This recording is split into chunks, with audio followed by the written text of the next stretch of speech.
La sombra de la noche por Deborah Harkness. Capítulo 10. Philip podía ser fascinante, pero también era exasperante e inescrutable, tal y como Matthew había prometido. Mi esposo y yo estábamos en el gran salón a la mañana siguiente cuando mi suegro pareció materializarse salido de la nada. No me sorprendía que los humanos creyeran que los vampiros podían transformarse en murciélagos. Levanté un cilindro de pan tostado de la yema dorada de los huevos pasados por agua. Buenos días, Philip, Diana. Philip asintió. Vamos, Matthew. Debes alimentarte. Ya que no piensas hacerlo delante de tu esposa, nos iremos de casa. Matthew dudó, me miró nervioso y apartó la vista. Tal vez mañana. Philip murmuró algo entre dientes y sacudió la cabeza. Debes satisfacer tus propias necesidades, Matthayos. Un manjasán famélico y exhausto no es el compañero de viaje ideal para nadie, y menos aún para una bruja de sangre caliente. Dos hombres entraron en el salón, sacudiéndose la nieve de las botas. El frío aire invernal esquivó la pantalla de madera y atravesó el encaje tallado. Matthew miró con nostalgia hacia la puerta. Seguir venados por el paisaje helado no solo alimentaría su cuerpo, también le aclararía la mente. Y si lo sucedido el día anterior servía de referencia, al volver estaría de mucho mejor humor. No te preocupes por mí. Tengo muchas cosas que hacer, dije, estrechándole la mano para darle un reconfortante apretón. Después del desayuno, Chef y yo decidimos el menú de la fiesta previa al Adviento del sábado. Cuando acabamos, comenté mis necesidades de vestuario con el sastre de la aldea y la costurera. Teniendo en cuenta mis conocimientos de francés, temía haber encargado una carpa de circo. Al final de la mañana estaba desesperada por un poco de aire fresco, y persuadí a Alain para que me hiciera una visita guiada a los talleres del patio. Casi todo lo que los residentes del palacete necesitaban, desde velas a agua potable, se podía encontrar allí. Traté de recordar todos los detalles de cómo el herrero fundía los metales, consciente de que aquellos conocimientos serían de utilidad cuando regresara a mi vida real como historiadora. A excepción de la hora que pasé en la forja, hasta entonces el día había sido el típico de una mujer noble de la época. Con la sensación de que había hecho grandes progresos en mi objetivo de encajar, me pasé varias horas placenteras leyendo y practicando caligrafía. Cuando oí que los músicos se preparaban para la última fiesta antes del ayuno de un mes de duración, les pedí que me dieran una clase de baile. Más tarde, me regalé una aventura en la bodega y pronto estuve felizmente ocupada con una magnífica cacerola doble para cocer al baño María, un alambique de cobre y un pequeño barril de vino añejo. Dos jóvenes muchachos que había tomado prestados de la cocina mantenían encendidas las brasas del hogar con un par de fuelles de piel que soplaban suavemente cada vez que Thomas y Etienne los apretaban para hacerlos entrar en acción. Estar en el pasado me proporcionaba una oportunidad perfecta para practicar lo que solo sabía en teoría. Después de rebuscar entre el equipo de Marte, tracé un plan para hacer espíritu de vino, una sustancia básica utilizada en los procedimientos alquímicos. Sin embargo, no tardé mucho en estar lanzando improperios. Esto nunca se condensará como es debido, dije contrariada, mientras observaba el vapor que se escapaba del alambique. Los chicos de la cocina, que no hablaban inglés, emitieron sonidos de comprensión mientras consultaba un libro que había sacado de la biblioteca de los de Clermont. Había todo tipo de ejemplares interesantes en las estanterías. ¿Alguno de ellos explicaría cómo reparar un alambique, madame? Alain me llamó discretamente desde el umbral. ¿Sí? Me volví y me limpié las manos en los arrugados pliegues del delantal de lino. Alain le echó un vistazo a la habitación, horrorizado. Mi bata oscura sin mangas estaba colgada sobre el respaldo de una silla cercana, las pesadas mangas de terciopelo estaban puestas sobre el borde de una olla de cobre y el corpiño pendía del techo, de un oportuno gancho. Aunque iba relativamente ligera de ropa para los estándares del siglo XVI, todavía llevaba puesto un corsé, un delantal de lino de cuello alto y manga larga, varias enaguas y una voluminosa falda, muchísima más ropa de la que solía ponerme para dar clase. Sintiéndome desnuda, aún así, levanté la barbilla y desafié a Alain a que dijera algo. Prudentemente, él apartó la vista. Chef no sabe qué hacer con el banquete de esta noche, dijo Alain. Fruncí el ceño. Chef era infalible, siempre sabía qué hacer. La gente de la casa tiene hambre y sed, pero no pueden sentarse sin voz. Siempre que haya un miembro de la familia en September Tours, dicha persona deberá presidir la cena. Es la tradición. Katrina apareció con una toalla y un cuenco. Introduje los dedos en el agua tibia con olor a lavanda. ¿Cuánto tiempo llevan esperando? Pregunté, mientras cogía la toalla del brazo de Katrine. Un enorme salón lleno de seres de sangre caliente hambrientos y de vampiros igualmente famélicos no podía ser nada bueno. La confianza recién adquirida que tenía en mi capacidad de llevar el hogar de los de Clermont se evaporó, más de una hora. Seguirán esperando hasta que lleguen noticias de la aldea de que Vallo ha dado por terminada la noche y está cerrando. Es el que lleva la taberna. Hace frío y faltan muchas horas para el desayuno. Sir Philip me ha hecho pensar. Su voz se apagó y Alain se sumió en un silencio apesadumbrado. Vite, dije, señalando la ropa que me había quitado. Debes ayudarme a vestirme, Katrine. Bien, Sur. Katrine posó el cuenco y se dirigió hacia el corpiño que estaba colgado. La gran mancha de tinta que había en él echó por tierra mis esperanzas de tener un aspecto respetable. Cuando entré en el salón, los bancos arañaron el suelo de piedra como si se levantaran más de 3 docenas de criaturas. Había una nota de reproche en el sonido. Una vez sentados, se comieron la comida atrasada con gusto, mientras yo elegía un muslo de pollo y rechazaba con un gesto de la mano todo lo demás. Después de lo que me pareció una eternidad, Matthew y su padre regresaron. Diana. Matthew rodeó la pantalla de madera, confuso al verme sentada en la cabecera de la mesa familiar. Esperaba que estuvieras arriba, en la biblioteca. Creí que sería más cortés por mi parte sentarme aquí, teniendo en cuenta todo el trabajo que le ha llevado a Chef preparar la comida. Mis ojos vagaron hasta Philip. ¿Qué tal la casa, Philip? Aceptable. Pero la sangre animal solo aporta parte de los nutrientes necesarios. Le hizo un gesto a Alain y sus fríos ojos se clavaron en el cuello alto de mi vestido. Ya basta. Aunque lo dijo en voz baja, el tono de advertencia de Matthew era inconfundible. Todas las cabezas se volvieron hacia él. Deberías haber dado órdenes de que empezaran sin nosotros. Deja que te lleve arriba, Diana. Las cabezas volvieron a girarse hacia mí, esperando mi respuesta. Aún no he terminado, dije, señalando el plato, y los demás tampoco. Siéntate a mi lado y toma un poco de vino. Tal vez Matthew fuera un príncipe del Renacimiento tanto en sustancia como en estilo, pero no pensaba someterme a él cada vez que chascara los dedos. Matthew se sentó a mi lado mientras yo me obligaba a tragar un poco de pollo. Cuando la tensión se hizo insoportable, me levanté. Una vez más, los bancos arañaron la piedra cuando los habitantes del castillo se levantaron. ¿Has acabado tan pronto?, preguntó Philip, sorprendido. Buenas noches, entonces, Diana. Matthew, regresa de inmediato. Siento un extraño deseo de jugar al ajedrez. Matthew ignoró a su padre y extendió el brazo. No intercambiamos ni una sola palabra mientras salíamos del salón principal y subíamos a los aposentos familiares. Cuando llegamos a mi puerta, Matthew había logrado controlarse lo suficiente como para arriesgarse a mantener una conversación. Philip te está tratando como a una auténtica ama de llaves. Es intolerable. Tu padre me está tratando como a una mujer de la época. Me las arreglaré, Matthew. Hice una pausa para coger fuerzas. ¿Cuándo fue la última vez que te alimentaste de una criatura que caminara sobre 2 patas?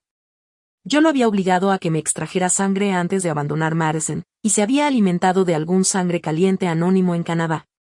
Unas semanas antes, había matado a Gillian Chamberlain en Oxford.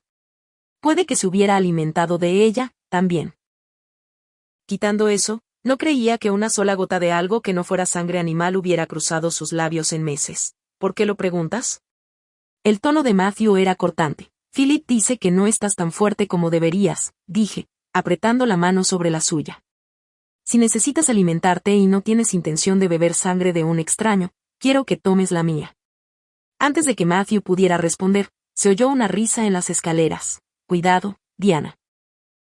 Nosotros, los Manhassan, tenemos el oído muy fino. Como ofrezcas tu sangre en esta casa, nunca más lograrás mantener a los lobos a raya. Philip estaba de pie con los brazos apoyados en los extremos del arco de piedra tallado. Matthew volvió la cabeza, furioso. Vete, Philip, la bruja es una insensata. Es mi responsabilidad asegurarme de poner freno a sus impulsos. De no ser así, nos destruirá. La bruja es mía, dijo Matthew con frialdad. Todavía no, dijo Philip, bajando las escaleras mientras agitaba la cabeza. con pesar. Y tal vez no lo sea nunca. Después de aquel encuentro, Matthew se mostraba incluso más cauto y distante. Al día siguiente estaba enfadado con su padre, pero, en lugar de pagarlo con la fuente de su frustración, Matthew la tomó con los demás, conmigo, con Alain, con Pierre, con Chef y con cualquier otra criatura lo suficientemente desafortunada como para cruzarse en su camino. La casa ya se encontraba en un estado de ansiedad considerable por el banquete y, después de soportar su mal comportamiento. Durante horas, Philip le dijo a su hijo que eligiera entre ir a dormir hasta que se le pasara el mal humor o alimentarse. Matthew eligió una tercera opción y se fue a indagar en los archivos de los de Claremont en busca de alguna pista sobre el paradero actual de las Moles 782. Abandonada a mi suerte, regresé a las cocinas.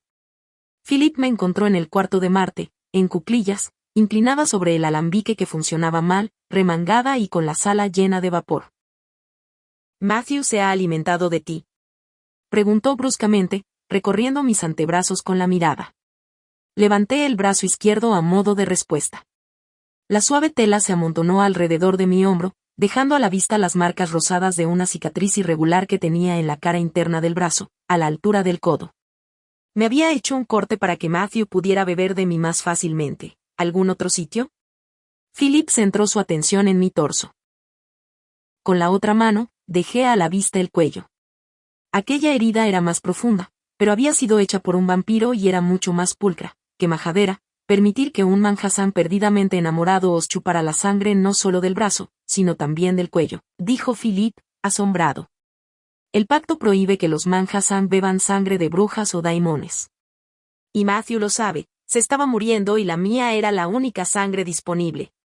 Exclamé violentamente. Si os hace sentir mejor, tuve que obligarlo, así que era eso. Sin duda, mi hijo se ha convencido a sí mismo de que, mientras haya tomado tu sangre y no tu cuerpo, será capaz de dejarte marchar. Philip sacudió la cabeza. Está equivocado. He estado observándolo. Nunca te librarás de Matthew, te lleve a la cama o no. Matthew sabe que nunca lo dejaré, por supuesto que sí.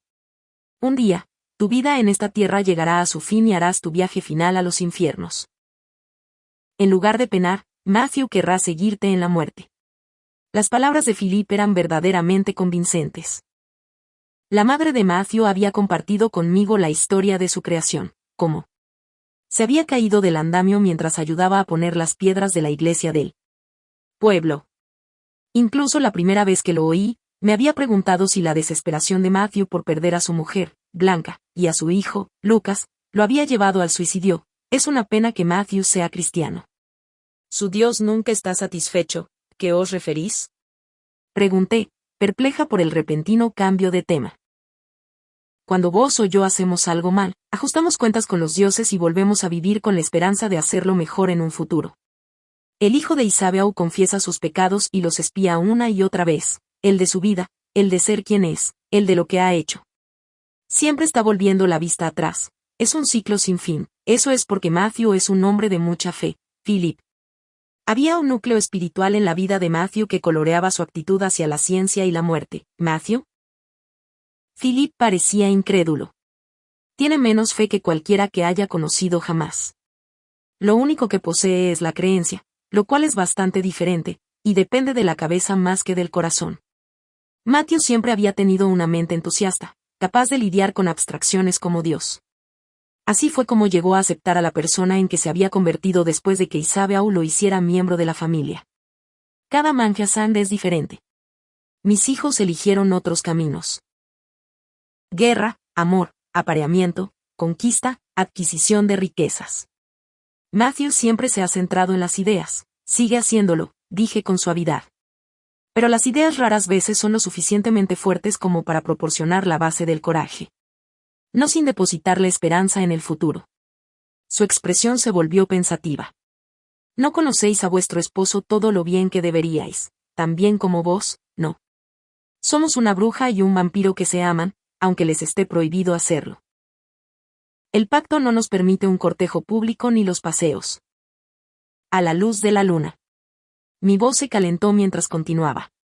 No puedo cogerlo de la mano ni acariciarle la cara fuera de estas 4 paredes, sin temer que alguien se dé cuenta y sea castigado por ello. Matthew va a la iglesia del pueblo al mediodía, mientras vos creéis que está buscando vuestro libro. ¿Es a dónde ha ido hoy? El comentario de Philip estaba extrañamente desligado de nuestra conversación. Podríais seguirlo un día. Tal vez entonces llegaríais a conocerlo mejor. Fui a la iglesia a las 11 de la mañana de lunes, esperando que se encontrara vacía. Pero Matthew estaba allí, tal y como Philip había prometido. Era imposible que no hubiera oído el ruido de la pesada puerta al cerrarse detrás de mí o el eco de mis pasos al cruzar el suelo, pero no se dio la vuelta. En lugar de ello, permaneció arrodillado inmediatamente a la derecha del altar. A pesar de la baja temperatura, Matthew vestía una fina camisa de lino, unos bombachos, unas calzas y los zapatos. Sentí frío solo de mirarlo y me ajusté la capa con más fuerza alrededor de mí. Tu padre me dijo que te encontraría aquí, confesé. Mi voz resonó. Era la primera vez que estaba en aquella iglesia y miré a mi alrededor con curiosidad. Como muchos edificios religiosos de aquella región de Francia, el templo de Saint-Lucien ya era antiguo en 1590. Sus sencillas líneas eran completamente diferentes de las vertiginosas alturas y las intrincadas mamposterías de las catedrales góticas. Unos murales de brillantes colores rodeaban el ancho muro que separaba el ábside de la nave y decoraba las bandas de piedra que coronaban las arcadas bajo los elevados lucernarios. La mayoría de las ventanas se abrían a la intemperie, aunque alguien había medio intentado acristalar las más cercanas a la puerta. El tejado en punta estaba entrecruzado por robustas vigas de madera que daban fe de la habilidad del carpintero, además de la del albañil. La primera vez que había visitado el viejo pabellón, la casa de Matthew me había recordado a él. Su personalidad también se hacía evidente allí, en los detalles geométricos tallados en las vigas y en los arcos perfectamente espaciados que abarcaban la anchura que había entre las columnas. Tú construiste esto, en parte. Matthew levantó la vista hacia el curvado ábside donde se encontraba la imagen de Cristo en el trono, con una mano levantada dispuesto a hacer justicia. La nave, principalmente. El ábside lo terminaron mientras yo estaba fuera. El rostro sereno de un santo me observaba con gravedad por encima del hombro derecho de Matthew. Sostenía una escuadra de carpintero y un lirio blanco de largo tallo. Era José, el hombre que no hizo preguntas cuando tomó por esposa a una virgen embarazada. Tenemos que hablar, Matthew. Volví a echarle un vistazo a la iglesia. Tal vez deberíamos trasladar esta conversación al palacete. No hay dónde sentarse. Nunca había considerado tentadores los bancos de madera, hasta entrar en una iglesia que carecía de ellos. Las iglesias no se construían para que fueran cómodas, dijo Matthew, no. Pero amargarles la vida a los fieles podría no haber sido su único propósito. Examiné los murales. Si la fe y la esperanza estuvieran tan estrechamente ligadas como Philip sugería, entonces era posible que allí hubiera algo que iluminara el ánimo de Matthew. Encontré a Noé y su arca. Un desastre a nivel mundial, y haberse librado de la extinción de todas las formas de vida por los pelos no era muy halagüeño. Un santo daba muerte heroicamente a un dragón, pero tenía demasiadas reminiscencias de casa como para que me sintiera a gusto. La entrada de la iglesia estaba dedicada al juicio final. Hileras de ángeles en la parte superior soplaban trompetas de oro mientras las puntas de sus alas rozaban el suelo, pero la imagen del infierno en la parte de abajo. Situado de tal forma que no podía salir de la iglesia sin establecer contacto visual con los condenados, era horrible. La resurrección de Lázaro poco consuelo. Podía aportar a un vampiro. La Virgen María tampoco ayudaba.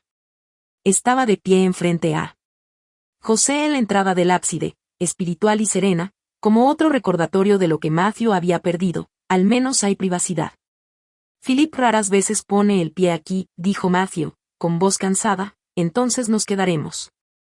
Avancé unos cuantos pasos hacia él y me lancé. ¿Qué sucede, Matthew? Al principio creí que se trataba de la impresión de estar inmerso en una vida pasada. Luego, de la perspectiva de volver a ver a tu padre teniendo que mantener su muerte en secreto. Matthew permaneció arrodillado, con la cabeza gacha, dándome la espalda. Pero ahora tu padre conoce su futuro. Así que debe de haber alguna otra razón. El aire en la iglesia era opresivo, como si mis palabras se hubieran llevado todo el oxígeno del lugar. No se oía nada, salvo el arrullo de los pájaros en el campanario. Hoy es el cumpleaños de Lucas, dijo finalmente Matthew. Sus palabras me golpearon con la fuerza de un puñetazo. Caí de rodillas a su lado, con las faldas de color arándano dibujando un charco a mi alrededor. Philip tenía razón. No conocía a Matthew tan bien como debería. Este levantó la mano y señaló un punto en el suelo entre él y José. Está enterrado ahí, con su madre. No había ninguna inscripción en la piedra que señalara quienes yacían debajo. Únicamente se veían unos huecos desgastados, como los que creaba el continuo paso de los pies sobre los escalones de una escalera. Matthew estiró los dedos, que encajaban perfectamente en las muescas, los posó sobre ellas y los retiró. Parte de mí murió cuando lo hizo Lucas. Sucedió lo mismo con Blanca. Su cuerpo aguantó algunos días más, pero tenía la mirada vacía y su alma ya había volado. Philip eligió su nombre. Significa brillante en griego. La noche en que nació, Lucas era muy blanco y pálido. Cuando la partera lo alzó en la oscuridad, su piel atrapó la luz del fuego al igual que la luna toma su luz del sol. Es extraño como, después de tantos años, mi recuerdo de esa noche sigue siendo tan nítido. Matthew dejó de divagar y se secó un ojo. Cuando retiró los dedos, estaban rojos. Cuando os conocisteis Blanca y tú, le tiraba bolas de nieve en el primer invierno que pasó en el pueblo. Habría hecho cualquier cosa por llamar su atención. Era delicada y distante y muchos de nosotros buscábamos su compañía. Cuando llegó la primavera, Blanca ya me dejaba acompañarla a casa a la vuelta del mercado. Le gustaban las bayas. Todos los veranos, el seto que había delante de la iglesia se llenaba de ellas. Matthew examinó los surcos rojos que tenía en la mano. Siempre que Philip veía las manchas de su jugo en mis dedos, se reía y vaticinaba una boda en otoño. Supongo que tenía razón. Nos casamos en otoño, después de la cosecha. Blanca ya estaba embarazada de más de 2 meses. Matthew podía esperar para consumar nuestro matrimonio, pero no había sido capaz de resistirse a los encantos de Blanca. Era mucho más de lo que habría querido saber sobre su relación. Hicimos el amor por primera vez durante el calor de agosto, continuó. Blanca siempre quería agradar a todo el mundo. Cuando miro hacia atrás, me pregunto si la maltrataron cuando era niña. No me refiero a que la castigaran, a todos nos castigaban, y de maneras que a ningún padre moderno se le pasarían por la cabeza, sino a algo más. Aquello había quebrado su espíritu. Mi mujer había aprendido a ceder a los deseos de cualquier persona mayor, más fuerte o más mezquina que ella. Yo era todo aquello junto y, como quería que me dijera que si aquella noche de verano, lo hizo, y sabe aún me dijo que ambos estabais profundamente enamorados, Matthew. No la obligaste a hacer nada en contra de su voluntad. Quería ofrecerle todo el consuelo posible, a pesar del escozor que me causaban sus recuerdos. Blanca no tenía voluntad. No hasta que llegó Lucas. Incluso entonces solo la ejercía cuando él estaba en peligro o cuando yo me enfadaba con él. Toda su vida había querido tener a alguien más débil y más pequeño que ella para protegerlo. En lugar de ello, Blanca tuvo una sucesión de lo que ella consideraba fracasos. Lucas no. Era nuestro primer hijo y con cada aborto se volvía más blanda y dulce, más dócil. Menos dispuesta a decir no. Salvo en líneas generales, aquella no era la historia que Isabel aún me había contado de la primera vida de su hijo. La suya había sido una historia de profundo amor y pena compartida. La versión de Matthew hablaba de un dolor sin límites y de pérdida. Me aclaré la garganta. Y entonces llegó Lucas, sí. Después de años llenándola de muerte, le di a Lucas. Se quedó en silencio, no podías hacer nada, Matthew. Era el siglo XVI y había una epidemia. No podías haber salvado a ninguno de los dos, podía haber dejado de tomarla. Así no habría nadie a quien perder, exclamó Matthew. Ella no se negaba, pero en sus ojos siempre había cierto recelo cuando hacíamos el amor. Siempre le prometía que, esa vez, el bebé sobreviviría. Habría dado cualquier cosa. Dolía saber que Matthew seguía tan profundamente ligado a su esposa y a su hijo fallecidos. Sus espíritus atormentaban aquel lugar, y también al suyo. Pero al menos ahora sabía por qué me rehuía. Se trataba de aquella profunda sensación de culpabilidad y pesar que llevaba cargando tantos siglos. Tal vez con el tiempo podría ayudar a Matthew a liberarse de Blanca. Me levanté y fui hacia él. Se estremeció cuando le puse los dedos sobre el hombro. ¿Hay algo más? Me quedé petrificada. Yo también intenté quitarme la vida. Pero Dios no quiso. Matthew levantó la cabeza. Observó la piedra gastada y hundida que estaba ante él y luego miró hacia el techo. Oh, Matthew, llevaba semanas pensando en reunirme con Lucas y Blanca, pero me preocupaba que ellos estuvieran en el cielo y Dios me enviara al infierno por culpa de mis pecados, dijo Matthew con naturalidad. Le pedí consejo a una de las mujeres del pueblo. Creyó que me estaban persiguiendo, que Blanca y Luca estaban atados a este mundo por mi culpa.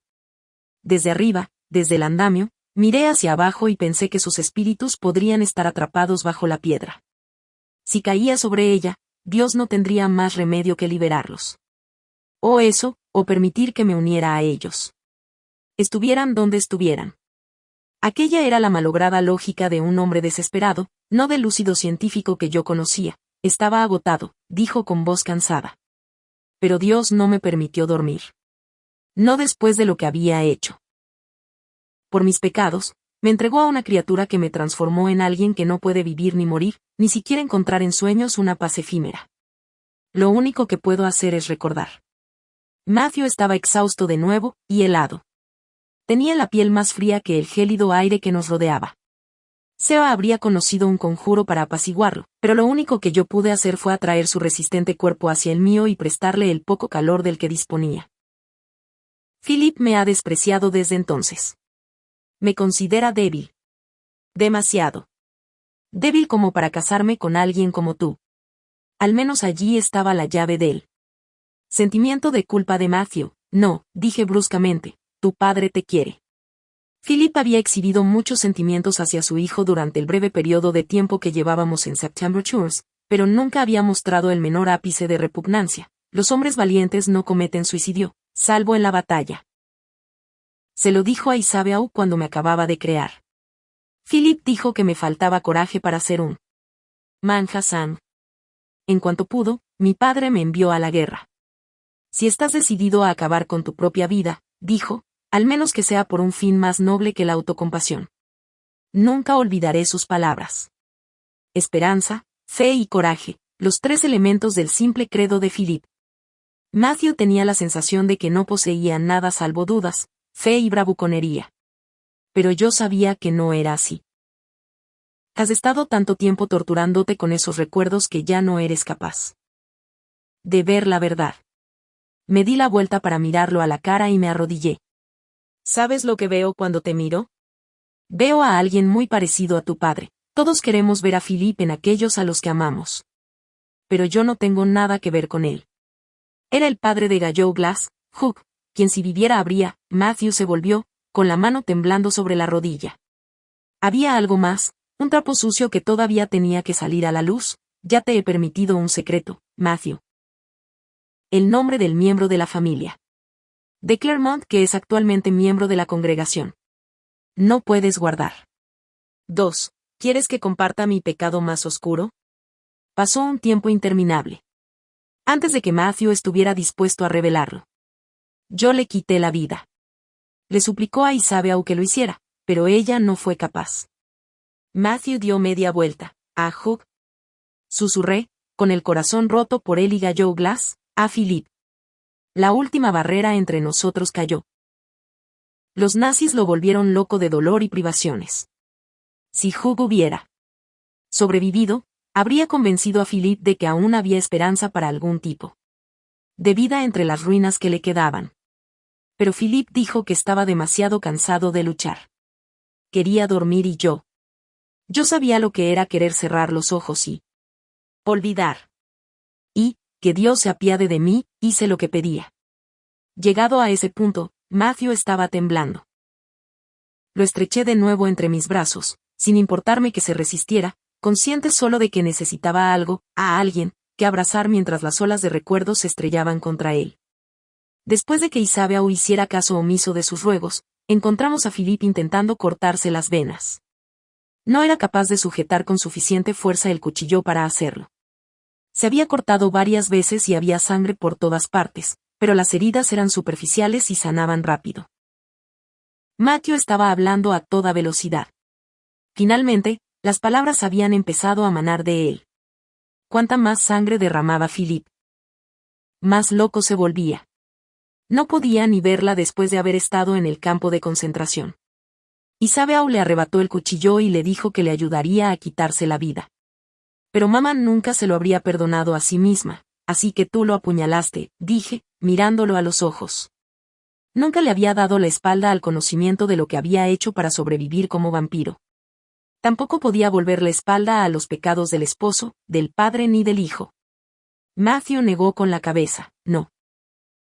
Me bebí hasta la última gota de su sangre, para que Philip no tuviera que ver cómo se derramaba su fuerza vital, pero entonces viste, no pude disimular el horror de mi voz. Cuando un vampiro bebía de otra criatura, los recuerdos de ésta acompañaban al fluido en forma de fugaces y reveladoras imágenes. Matthew había liberado a su padre del tormento, pero solo después de compartir todo lo que Philip había sufrido. Los recuerdos de la mayoría de las criaturas fluyen como un suave arroyo, como una cinta que se desenvuelve en la oscuridad. Con Philip fue como tragar cascos de cristal. Incluso cuando pasé por los acontecimientos más recientes, su mente estaba tan gravemente fracturada que apenas era capaz de continuar. Su temblor se intensificó. Fue eterno. Philip estaba destrozado, perdido y asustado, pero su corazón seguía siendo feroz. Sus últimos pensamientos fueron para Isabeau. Eran los únicos recuerdos que seguían intactos, que seguían siendo suyos. No pasa nada, murmuraba una y otra vez, estrechándolo con fuerza hasta que, finalmente, sus miembros empezaron a tranquilizarse. Me preguntaste quién era, en el viejo pabellón. Soy un asesino, Diana. He matado a miles de personas, dijo Matthew finalmente, con voz ahogada. Pero nunca tuve que volver a mirar a ninguna de ellas a la cara. Isabeau no puede verme sin recordar la muerte de mi padre. Y, ahora, también tengo que enfrentarme a ti. Acuné su cabeza entre mis manos y la alejé para que nuestros ojos se encontraran.